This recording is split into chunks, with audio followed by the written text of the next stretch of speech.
Hello मेरे प्यारे future nursing staff. तो आज हम पढ़ने वाले हैं AEFI reporting and emergency management case scenarios के बारे में आज हम पढ़ने वाले हैं। तो वीडियो में अंत तक बने रहिएगा, वीडियो को बिल्कुल स्किप मत कीजिएगा क्योंकि ये वीडियो आपके लिए बहुत ज्यादा खास होने वाला है आपके आने वाले एग्जाम के लिए। तो चलिए बिना देरी किए हुए हम सेशन को आगे बढ़ाते हैं। तो आज को फर्स्ट क्वेश्चन देख लेते हैं। फर्स्ट क्वेश्चन क्या है और आपके इनमें से कितने क्वेश्चन सही हुए हैं आप मुझे लास्ट में जरूर बताइए कमेंट करके। आपको इनमें से जितने भी सही आंसर लग रहे हैं आप मुझे कमेंट करके जरूर बताइएगा। तो चलिए स्टार्ट करते हैं हम सेशन को। आज का फर्स्ट क्वेश्चन देख लेते हैं। फर्स्ट क्वेश्चन क्या है हमारा? आज का फर्स्ट क्वेश्चन है हमारा, एक बच्चे को DPT वैक्सीन देने के कुछ मिनट बाद अचानक खांसी, सांस फूलना और बेहोशी हो गई। यह किस प्रकार की AEFI है? बताइए यह किस प्रकार की AEFI है? AEFI का मतलब पता है ना? AEFI का मतलब होता है, क्या होता है? A से एडवर्स, E से इवेंट और एप से फॉलोइंग और आई से इम्यूनाइजेशन। ठीक है, तो इसका फुल फॉर्म लिख लीजिए आप, adverse event following immunization. Okay, तो चलिए ऑप्शन देख लेते हैं पहले हम इसके। ऑप्शन क्या बोलते हैं? ऑप्शन ए बोलता है हमारा mild local reaction, option B बोलता है एनाफ्लेक्टिक रिएक्शन, ऑप्शन सी बोलता है हमारा प्रोग्रामेटिक एरर, ऑप्शन डी बोलता है कॉन्सिडेंटल इलनेस। तो बताइए एक बच्चे को DPT वैक्सीन देने के कुछ मिनट बाद अचानक खांसी, सांस फूलना और बेहोशी हो गई। यह किस प्रकार की AEFI है? बताइए राइट आंसर क्या हो जाएगा इसका? तो राइट आंसर हो जाएगा इसका ऑप्शन नंबर, क्या हो जाएगा अब बताइए क्या होगा? तो ऑप्शन नंबर बी हो जाएगा एनाफ्लेक्टिक रिएक्शन। क्या हो जाएगा? एनाफ्लेक्टिक रिएक्शन इसका राइट आंसर हो जाएगा। ठीक है, एनाफ्लेक्टिक रिएक्शन इसका राइट आंसर हो जाएगा। एनाफ्लेक्टिक रिएक्शन क्या है? यह गंभीर एलर्जिक प्रतिक्रिया है जिसे एनाफ्लेक्सिस कहते हैं। ठीक है, ये क्या है? ये गंभीर एलर्जिक प्रतिक्रिया है जिसे हम बोलते हैं एनाफ्लेक्सिस। ठीक है, चलिए नेक्स्ट क्वेश्चन पर आते हैं। क्वेश्चन आता है हमारा टू क्वेश्चन है हमारा और आपको आगे किस टॉपिक से पढ़ना है आप मुझे कमेंट करके जरूर बताइएगा, मैं उसी टॉपिक से पढ़ाई करवा दूंगी। चलिए सेकंड क्वेश्चन है हमारा, एक वैक्सीन सत्र में 4 बच्चों को TT वैक्सीन देने के बाद तेज बुखार और दर्द हुआ। यह किस श्रेणी की AEFI है? बताइए किस श्रेणी की AEFI है? तो ऑप्शन ए है हमारा cluster AEFI, option number B हमारा आइसोलेटेड केस, ऑप्शन सी हमारा कॉन्सिडेंटल, ऑप्शन डी हमारा नॉट रिलेटेड। बताइए क्या हुआ राइट आंसर इसका? एक वैक्सीन सत्र में बच्चों को TT वैक्सीन देने के बाद तेज बुखार और दर्द हुआ। यह किस श्रेणी की AEFI है? बताइए राइट आंसर बताइए इसका क्या हुआ? क्वेश्चन नंबर 2 का राइट आंसर क्या हो जाएगा? जल्दी बताइए।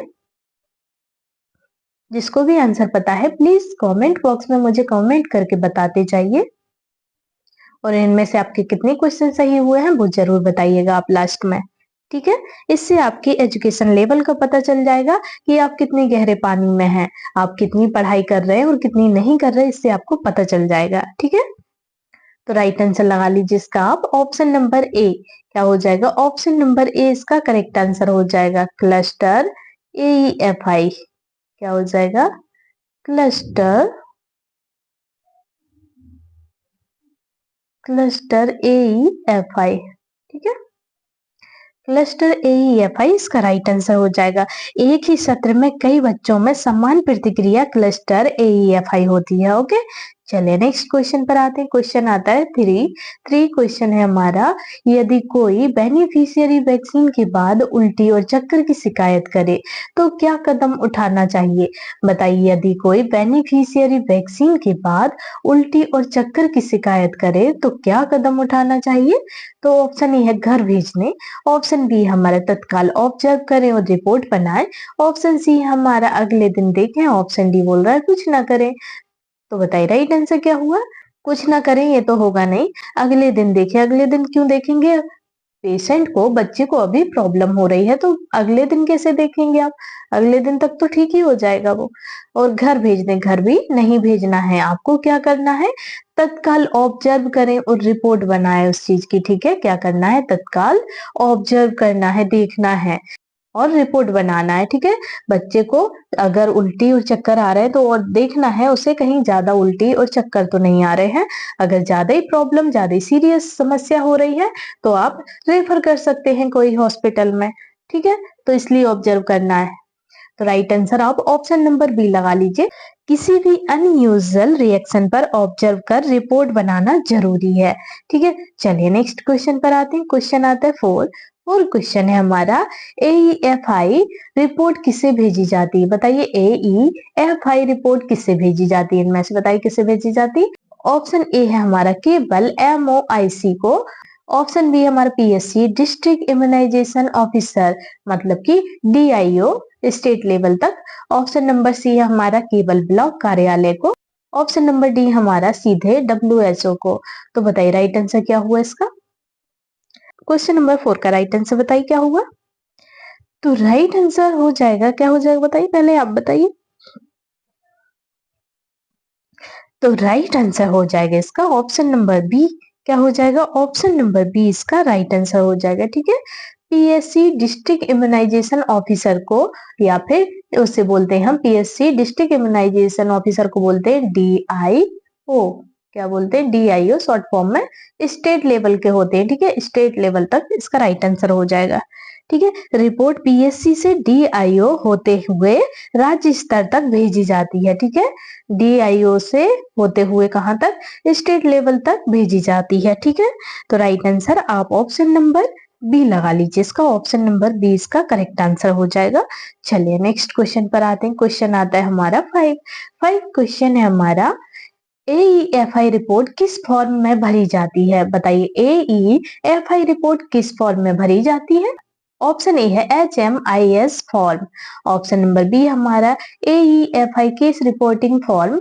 ऑप्शन नंबर सी हमारा ANM रजिस्टर। ऑप्शन डी है कोल्ड चेन लॉग बुक। बताइए राइट आंसर क्या होगा इसका? क्वेश्चन नंबर 5 का राइट आंसर बताइए आप, क्या हो जाएगा? कोई बात नहीं, राइट आंसर हो जाएगा इसका, क्या हो जाएगा? Option number B. क्या हो जाएगा? ऑप्शन नंबर बी इसका करेक्ट आंसर हो जाएगा। ठीक है, ऑप्शन नंबर बी इसका राइट आंसर हो जाएगा। AEFI case reporting form. क्या हो जाएगा? AEFI case reporting form. क्या हो जाएगा? AEFI केस रिपोर्टिंग फॉर्म इसका राइट आंसर हो जाएगा। ठीक है, सभी घटनाएं AEFI केस रिपोर्टिंग फॉर्म में दर्ज की जाती है। ओके, चलिए नेक्स्ट क्वेश्चन पर आते हैं। क्वेश्चन आता है 6 क्वेश्चन है हमारा, एनाफ्लेक्सिस मैनेजमेंट के लिए वैक्सीन सत्र में कौन सी दवा अनिवार्य रूप से रखी जाती है? बताइए, एनाफ्लेक्सिस मैनेजमेंट के लिए वैक्सीन सत्र में कौन सी दवा अनिवार्य रूप से रखी जाती है? तो ऑप्शन ए है पैरासिटामोल। ऑप्शन बी है एड्रीनालिन 1:1000। ऑप्शन नंबर सी है हमारा एंटीबायोटिक। ऑप्शन डी है ORS। तो बताइए क्या रखी जाती है? एनाफ्लेक्सिस मैनेजमेंट के लिए पूछा है। ठीक है, एनाफ्लेक्सिस मैनेजमेंट के लिए वैक्सीन सत्र में कौन सी दवा अनिवार्य रूप से रखी जाती है? जब आप कहीं टीका लगाने जाते हैं तो आपको एनाफ्लेक्सिस मैनेजमेंट के लिए, मतलब गंभीर एलर्जी के लिए कौन सी दवाई रखनी पड़ती है, ये बताइए इनमें से क्या हो जाएगा? हमने कल भी पढ़े थे इसका, इसी से मिलता जुलता एक क्वेश्चन पढ़े हुए थे कल भी। आप बताइए इसका राइट आंसर क्या हो जाएगा, जल्दी बताइए।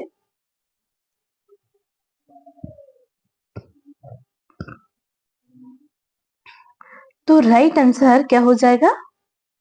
चलिए कोई बात नहीं, राइट आंसर आप ऑप्शन नंबर बी लगा लीजिए। इसका भी ऑप्शन नंबर बी इसका राइट आंसर हो जाएगा। एड्रीनालिन कौन सा इंजेक्शन रखेंगे एनाफ्लेक्सिस मैनेजमेंट के लिए? हम एनाफ्लेक्सिस मैनेजमेंट के लिए हम कौन सी मेडिसिन रखेंगे? एड्रीनालिन 1:1000। ठीक है, राइट आंसर आप ऑप्शन नंबर बी लगा लीजिए। ऑप्शन नंबर बी इसका राइट आंसर हो जाएगा।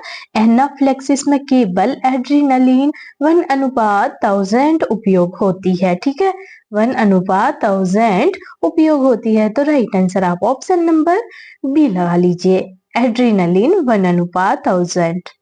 चलिए नेक्स्ट क्वेश्चन पर आते हैं। क्वेश्चन आता है 7 क्वेश्चन है हमारा। एड्रेनालिन को किस रूट से और कितनी मात्रा में दिया जाता है वयस्कों में? वयस्कों का पूछा है। ठीक है, वयस्कों में बताइए एड्रेनालिन तो किस रूट से और कितनी मात्रा में दिया जाता है। बहुत आईएमपी क्वेश्चन है, वेरी आईएमपी में टिक कर लीजिए इसे, वेरी आईएमपी क्वेश्चन है ये। ठीक है, वेरी आईएमपी क्वेश्चन है, इसे आईएमपी में टिक कर लीजिएगा। एड्रेनालिन को किस रूट से और कितनी मात्रा में दिया जाता है वयस्कों में? बच्चों का नहीं पूछा है। ठीक है, तो बताइए राइट आंसर क्या हो जाएगा इसका।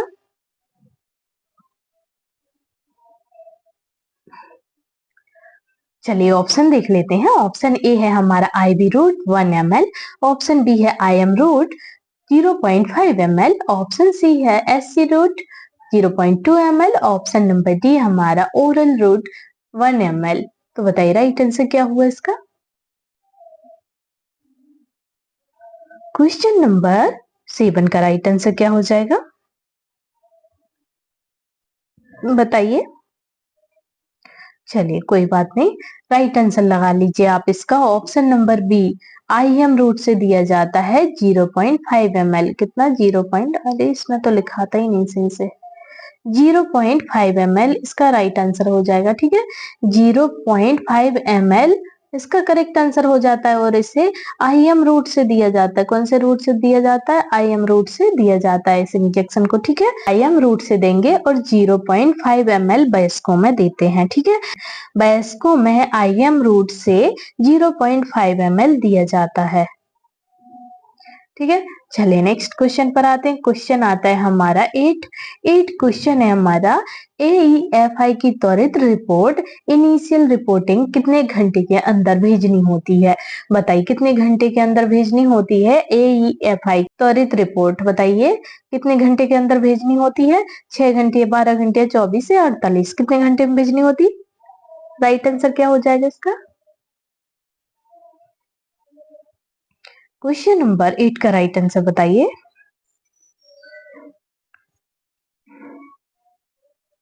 चलिए कोई बात नहीं, राइट आंसर आप लगा लीजिए इसका। ऑप्शन नंबर सी 24 घंटे। कितने? 24 घंटे के अंदर भेजनी होती है। कितने घंटे? 24 घंटे के अंदर भेजनी होती है। ठीक है, 24 घंटे इसका राइट आंसर लगा लीजिए, 24 घंटे हो जाएगा। ठीक है, प्रारंभिक एईएफआई रिपोर्ट 24 घंटे के अंदर भेजना अनिवार्य है। ओके, चलिए नेक्स्ट क्वेश्चन पर आते हैं। क्वेश्चन आता है 9 क्वेश्चन है हमारा। अगर किसी बेनिफिशियरी की वैक्सीन लेने के बाद मृत्यु हो जाती है तो कौन सी टीम जांच करती है? बताइए। अगर किसी बेनिफिशियरी की वैक्सीन लेने के बाद मृत्यु हो जाती है तो बताइए कौन सी टीम जांच करती है? कौन सी टीम जांच करती है? तो ऑप्शन ए है cold chain team, option B है district AEFI committee, option C हमारा ANM alone, option number D हमारा एमओआईसी। बताइए कौन करता है? राइट आंसर क्या हो जाएगा? जिनको भी आंसर पता है बताइए क्या हो जाएगा राइट आंसर। तो राइट आंसर हो जाएगा इसका ऑप्शन नंबर बी। क्या हो जाएगा? ऑप्शन नंबर बी इसका राइट आंसर हो जाएगा। कोल्ड चैन मत लिखना ना, कोल्ड चैन नहीं होगा। ठीक है, डिस्ट्रिक्ट एईएफआई कमेटी करेगी। कौन करेगी जांच? डिस्ट्रिक्ट एईएफआई कमेटी इसकी जांच करेगी। ठीक है, वही इसकी जांच करती है। तो राइट आंसर आप ऑप्शन नंबर बी लगा लीजिए इसका, क्वेश्चन नंबर 9 का। डिस्ट्रिक्ट एईएफआई कमेटी जांच करती है। ओके, चलिए नेक्स्ट क्वेश्चन पर आते हैं। क्वेश्चन आता है 10 क्वेश्चन है हमारा। एईएफआई की फाइनल इन्वेस्टिगेशन रिपोर्ट कितने दिनों में भेजी जाती है? बताइए एईएफआई की फाइनल इन्वेस्टिगेशन रिपोर्ट कितने दिनों में भेजी जाती है? तो ऑप्शन ए है 7 दिन, 15 दिन, 30 दिन, 60 दिन। बताइए क्या हुआ इसका राइट आंसर। एईएफआई की फाइनल इन्वेस्टिगेशन रिपोर्ट कितने दिनों में भेजी जाती? कितने दिनों में भेजते हैं बताइए, राइट आंसर क्या हो जाएगा।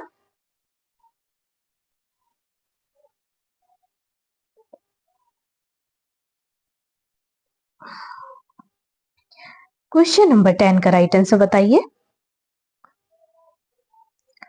तो राइट आंसर हो जाएगा इसका, क्या हो जाएगा बताइए? राइट आंसर हो जाएगा इसका ऑप्शन नंबर सी, 30 दिन में भेजी जाती। कितने? 30 दिन में भेजी जाती। 30 दिन इसका राइट आंसर हो जाएगा। ठीक है, 30 दिन इसका करेक्ट आंसर हो जाएगा। फाइनल AEFI रिपोर्ट 30 दिनों में भेजनी होती है। ठीक है, फाइनल AEFI रिपोर्ट 30 दिनों में भेजनी होती है। तो right answer option number C हो जाएगा। चलिए नेक्स्ट क्वेश्चन पर आते हैं। क्वेश्चन आता है 11 क्वेश्चन है हमारा। एक स्वास्थ्य कार्यकर्ता ने गलती से BCG को IM रूट से दिया और बच्चे को सूजन हुई, यह किस श्रेणी की AEFI है? बताइए, एक स्वास्थ्य कार्यकर्ता ने गलती से BCG को IM रूट से दिया और बच्चे को सूजन हुई, यह किस श्रेणी की AEFI है? बताइए। तो ऑप्शन देख लेते हैं। ऑप्शन ए है हमारा प्रोग्रामेटिक एरर, ऑप्शन बी हमारा product related reaction, option C हमारा कॉन्सिडेंटल, ऑप्शन डी हमारा इंजेक्शन साइट रिएक्शन। तो बताइए राइट आंसर क्या हुआ? क्वेश्चन नंबर 11 का राइट आंसर बताइए क्या हो जाएगा?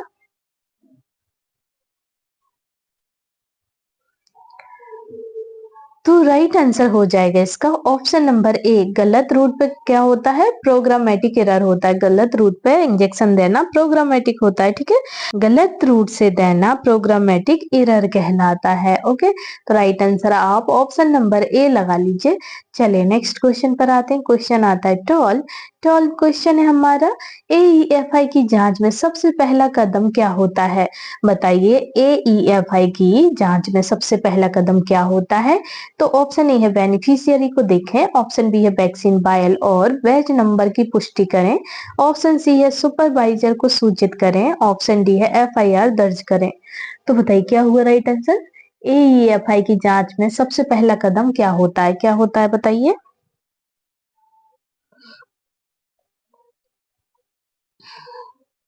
क्वेश्चन नंबर 12 का राइट आंसर बताइए। तो राइट आंसर हो जाएगा इसका ऑप्शन नंबर सी, सुपरवाइजर को सूचित करें। क्या हो जाएगा? सुपरवाइजर को सूचित करें, इसका राइट आंसर हो जाएगा। ठीक है, सुपरवाइजर को सूचित करें। ठीक है, सबसे पहले सुपरवाइजर को सूचित करना चाहिए। ठीक है, AEFI की जांच में सबसे पहला कदम है कि सबसे पहले सुपरवाइजर को सूचित करना चाहिए। ठीक है, चलिए नेक्स्ट क्वेश्चन पर आते हैं। क्वेश्चन आता है 13 क्वेश्चन है हमारा। अगर किसी बेनिफिशियरी में सामान्य माइल्ड रिएक्शन जैसे हल्का बुखार या दर्द हो तो क्या करना चाहिए? बताइए, अगर किसी बेनिफिशियरी में सामान्य माइल्ड रिएक्शन जैसे हल्का बुखार या दर्द हो तो क्या करना चाहिए? तो ऑप्शन ए है हमारा AEFI रिपोर्ट आवश्यक नहीं, ऑप्शन बी हमारा फिर भी AEFI फॉर्म भरना चाहिए, ऑप्शन सी है वैक्सीन बंद कर दें, ऑप्शन डी हमारा सभी को रोक दें। तो बताइए राइट आंसर क्या हो जाएगा? तो राइट आंसर हो जाएगा इसका, अगर माइल्ड रिएक्शन है जैसे कि हल्का बुखार दर्द हो रहा है तो AEFI की आवश्यकता नहीं होती है। ठीक है, AEFI की आवश्यकता नहीं होती है, AEFI रिपोर्ट की आवश्यकता नहीं है।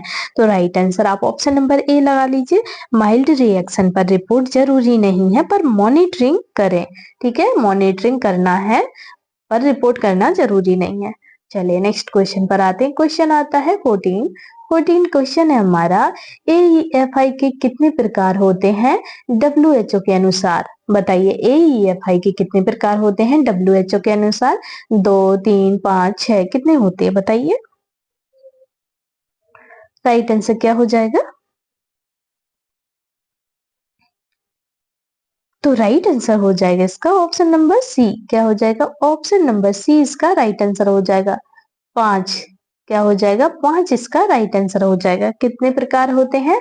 तो 5 प्रकार होते हैं। ठीक है, कितने? 5 प्रकार होते हैं। तो राइट आंसर आप ऑप्शन नंबर सी लगा लीजिए इसका। WHO के अनुसार AEFI के 5 प्रकार होते हैं। चलिए नेक्स्ट क्वेश्चन पर आते हैं। ये हमारा लास्ट क्वेश्चन है। क्वेश्चन आता है 15 क्वेश्चन है हमारा। AEFI जांच के लिए टीम में कौन कौन शामिल होते हैं? बताइए, AEFI जांच के लिए टीम में कौन कौन शामिल होते हैं? तो ऑप्शन ए है ANM, MOIC, pharmacist, option B हमारा DIO, MOIC, ANM lab technician, option C हमारा only district officer, option D है कोल्ड चेन हैंडलर। तो बताइए राइट आंसर क्या हुआ। AEFI जांच के लिए टीम में कौन कौन शामिल होते हैं, कौन कौन शामिल होते हैं बताइए, राइट आंसर क्या हो जाएगा।